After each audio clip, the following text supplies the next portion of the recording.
జ్ఞానం ఎంత అజ్ఞానంగా ఉందంటే అన్నీ శాశ్వతం అనుకొని బ్రతుకుతూ ఉంటాడండి.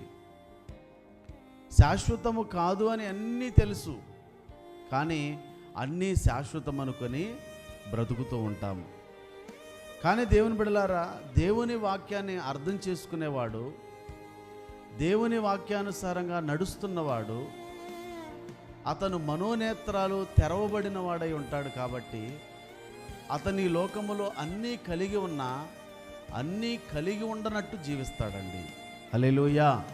అంటే ఎలా? ఉదాహరణకి అబ్రహాం ఏంటి, యోబు ఏంటి, దావీదేంటి, దేవుని బిడ్డలారా ఇంకా చెప్పాలంటే సొలొమోన్ ఏంటి, వీళ్ళందరూ మిక్కటమైన ఆస్తి కలిగిన వారు, కోటీశ్వరులు. అయినా వాళ్ళు దేవుని కోసం జీవించారు. హల్లెలూయా.